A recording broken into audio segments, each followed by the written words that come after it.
Oh, you thought nobody was paying attention. Sit down, sunshine. Because right now, at this very second, your name is doing laps around rooms you've never even walked into. Isn't that delicious? You're echoing through group chats, whispered across dinner tables, surfacing in conversations where your seat is conspicuously empty. And that, my little firecracker, is not nothing. Most people drift through life generating all the buzz of a dead battery. But you hum, you vibrate through walls. You are a frequency people can't seem to turn off. So soak that in for a second. Let it marinate, savor it. But here's the part that really tickles me pink and green.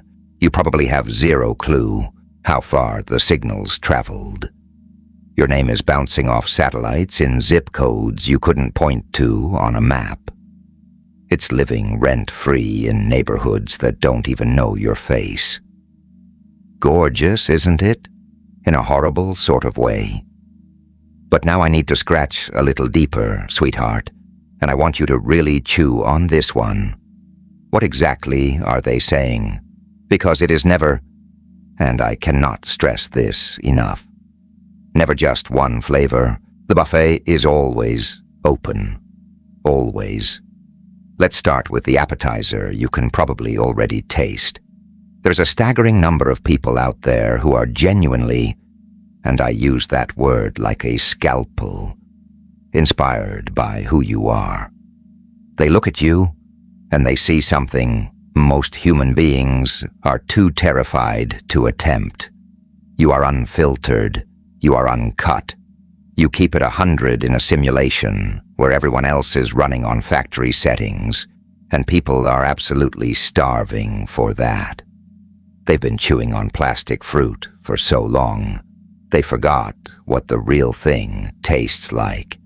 And then you walk in, and suddenly their taste buds remember. There's something disarming about your energy, treasure. Something that makes people lower their weapons. You're not out here collecting leverage. You're not stockpiling people's secrets like ammunition for a rainy Tuesday. You're not whispering poison into one ear while smiling into the other. And in this town, that's practically a superpower. And here's the punchline, the really beautiful, twisted punchline. People walk into your orbit fully armed. They've got the walls up, the moat filled, the drawbridge locked. They tell themselves, I'm giving this person absolutely nothing. And then, poof, like smoke through a keyhole, they're spilling everything, every scar, every shame spiral, every skeleton they swore would stay buried in the basement. And later they're sitting in traffic thinking, what just happened to me? Why did I hand this stranger the keys to every locked room in my head? But then it hits them. You're actually safe. And that, petal, is rarer than an honest politician. You are that one vault they know will never spring a leak. You understand something almost sacred about keeping what's private behind the curtain. Most people don't. Most people treat secrets like currency. Spend them the second they get bored, not you. You've got a code. You've got standards most people retired years ago. And when you've actually walked through something ugly, really done the work, not just slapped a motivational quote on the wound and called it healed, but actually transmuted that suffering into something luminous, it shows. It bleeds through your skin like light through stained glass. You can't see it because you're standing inside yourself, but everyone outside the window. They're mesmerized by the colors. Before we continue, let's talk about your true potential. They took your pride, but they handed you the keys to the kingdom. Grab my book in the description to rebuild your ego into steel. Let's get back to why you're really here. Your smile alone rewires the temperature of a room. One conversation with you and somebody who stumbled in shattered is walking out feeling like they just got reassembled by a master craftsman. And that's why people get hooked on your frequency.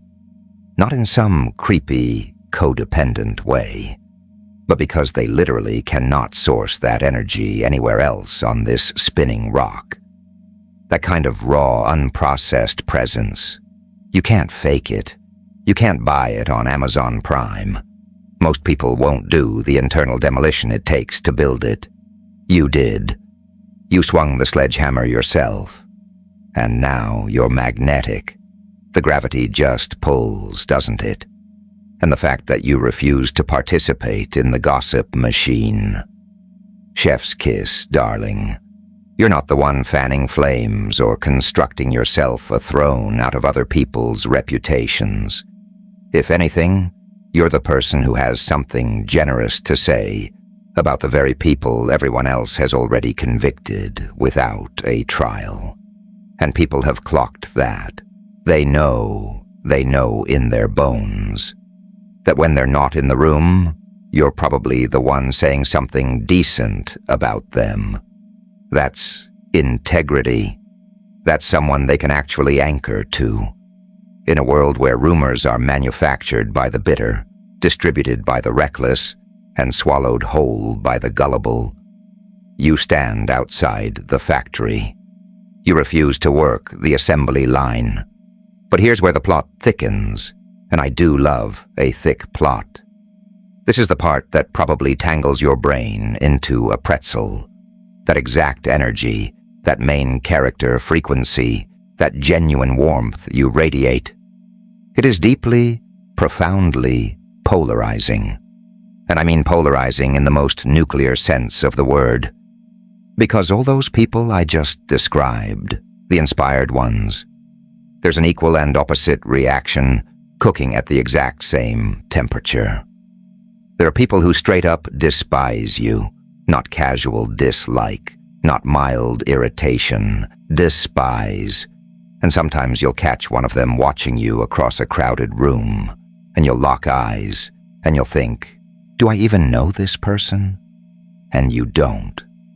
But they know you. Or rather, they know the version of you they assembled in their own little workshop of insecurities. Your name gets dropped in group chats, where people are literally reverse engineering reasons to tear you down, trying to throw shade so thick it blocks out the sun. And the tragic comedy of it? Sometimes these are people you actually lifted. You supported them. You showed them kindness when they were running on empty. But they can't metabolize your light, dove. They can't rise to the altitude you're cruising at. So they have to rewrite you as the villain in their screenplay, so they don't have to sit with the distance between who you are and who they're pretending to be. And the most delicious irony, the cherry on this whole chaotic Sunday, they're terrified of you. Not because you've done anything threatening, because they can feel you seeing through them like they're made of cellophane. So these people running their little smear campaigns, in their own heads, they're the heroes. They genuinely believe you're the problem, and they're out there recruiting allies, trying to poison the well, trying to make your glow look like a glitch. And sometimes it works. On the people who outsource their thinking, those ones just inhale whatever narrative they're fed and call it lunch. But others hear the gossip and something doesn't compute. That doesn't match the person I know. They recognize the real thing because it's so rare it practically glows in the dark. And here's what's really cooking beneath the surface. Buttercup. When someone is shredding your character, when they're scripting fiction about you, when they're trying to pull you underground, they're not actually trying to bury you. They're trying to bury the reflection. Your realness is a spotlight on everything they've been cosplaying. Think about that. Let it sink all the way down to the basement. Your authenticity is a wrecking ball aimed at their carefully curated facade. You refuse to shrink, you refuse to fold, you refuse to dim your wattage just so people can stay comfortable in their blackout curtains. And that absolutely wrecks people who've spent their whole lives making themselves bite-sized. The haters aren't attacking. They're confessing. That's all it is. Angel dust. Every lie they circulate about you is a diary entry about themselves. Every rumor is a self-portrait they didn't mean to publish. They talk about you to avoid the terrifying silence of dealing with themselves. They construct mythology about you, so they never have to read the mythology playing on loop in their own skulls. Their words say absolutely nothing about who you are. Their words are a full autobiography of who they are. And the moment, the exact nanosecond, that clicks for you, you become untouchable, bulletproof. And the stories they manufacture, some of them are so wildly off-target that when they finally reach your ears, you can't even summon anger. You just laugh. Because the character they've described is so fantastically disconnected from reality that it's almost performance art. You know who you are. And they don't get a vote, no matter how elaborate their fiction gets. They can build an entire mythology, a whole cinematic universe around a version of you that doesn't exist. And it won't scratch the surface of your actual character. Not even close. But here's the twist that actually rewired your life, and I think you've already felt the electricity running through it. You passed through something. You went through what I'd call a controlled demolition of the self. Some moment, or maybe an entire season, where you had to sit in a room with every single thing about yourself you'd been stuffing into closets. Every shame, every shadow, every lie you told yourself to get through the day. And instead of running, you decided to become your own architect instead of your own arsonist. You stopped searching for your reflection in other people's reactions. You stopped begging for approval from a world that was never qualified to grade you in the first place. And you started tuning into something deeper, something higher, something that actually has the blueprints to who you really are. And when you locked into that frequency, everything shifted. Because now, and this is the load-bearing wall of the whole structure, whether people are singing your praises or dragging your name through the gutter, it doesn't land the same. It doesn't shake the foundation. You've anchored your worth somewhere human gossip can't reach. Your value doesn't live in group chats. Your value doesn't live in whisper campaigns behind closed doors. Your value lives in something unshakable, something internal, something that actually sees you, not the funhouse version of you they keep projecting onto the wall, the real you. The one who moves with integrity when nobody's filming. The one who keeps their word when breaking it would be easier. The one who values substance over spectacle. And that's the only approval that registers now. Not because you're ego-tripping precious, because you're awake.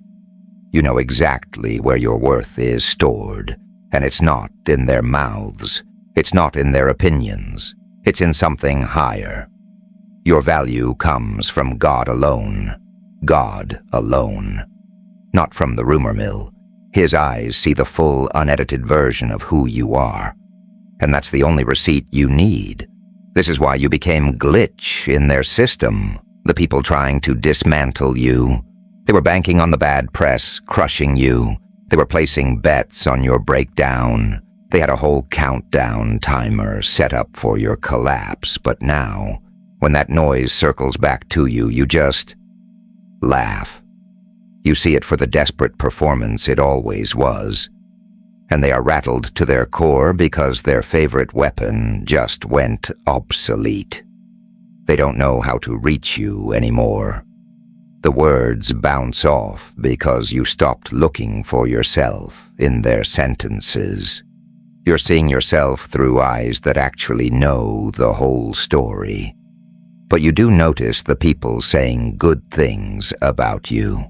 You clock them, you appreciate them. You honor them because they're tuned in to what's real. They've cut through the static and recognized genuine signal. They're not looking for validation either. They're celebrating authenticity, and that's a completely different wavelength. And here's what I'm really getting at, Stardust. If you feel solid in who you are, if you trust yourself, if you know your own worth from a place so internal it doesn't require anyone's cosign, then that is literally the only thing that matters. That's everything. That's the bedrock that no earthquake can crack. That's the foundation of a life that's actually yours. Because you are not shrinking for anyone. You are not bending your authenticity to make insecure people comfortable.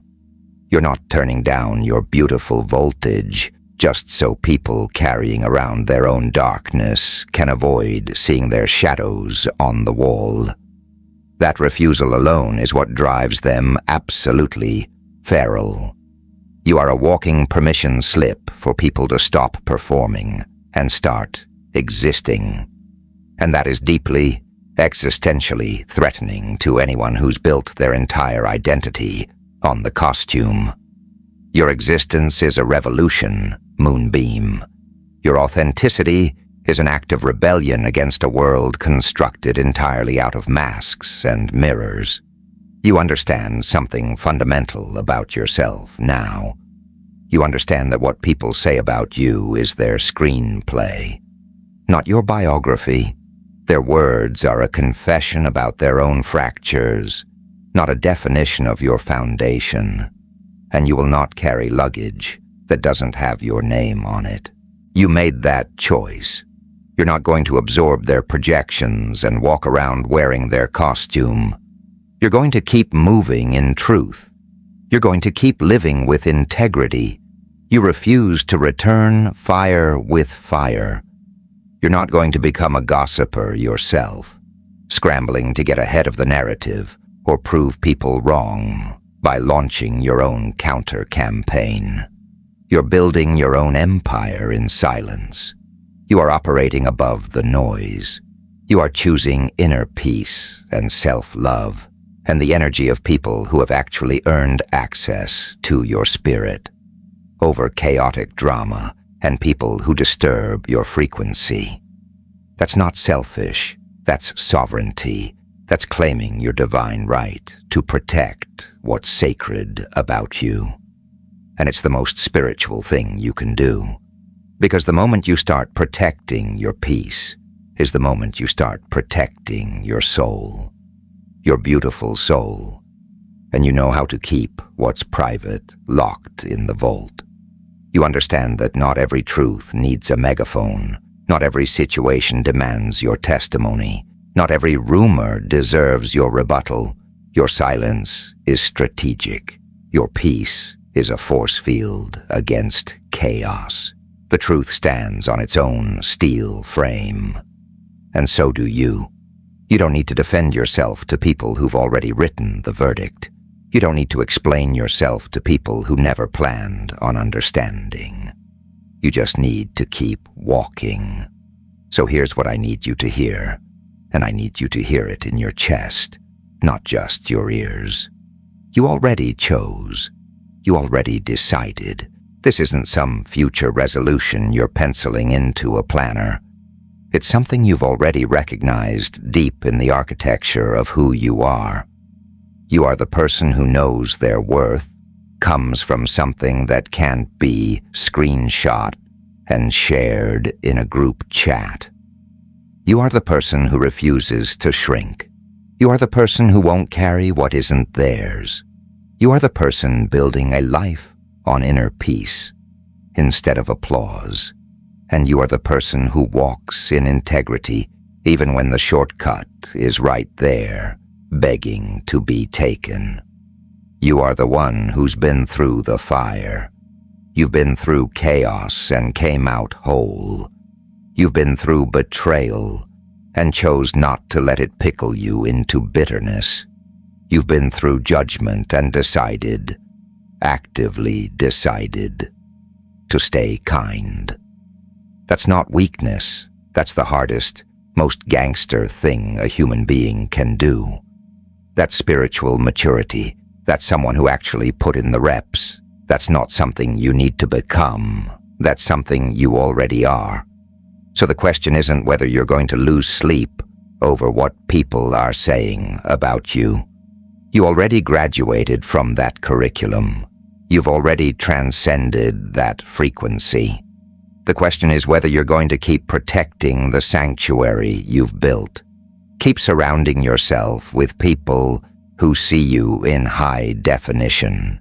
Keep walking in the truth of who you are without one syllable of apology. And keep building your empire in peace while the noise does what noise does. Makes a lot of sound and signifies nothing. Because that's where the real power lives. That's where freedom lives. That's where God lives, in the peace that surpasses understanding, in the life you're constructing brick by brick, in the person you are becoming, in the integrity you carry every single day, whether anyone's watching or not. Because here's the final truth, and I'll say it slow so it sticks. You don't need them to believe in you. You don't need them to understand you. You don't need them to see the blueprint of what you're building. You've got something infinitely bigger than their approval. You've got yourself. You've got your truth. And you've got a higher power watching over every step.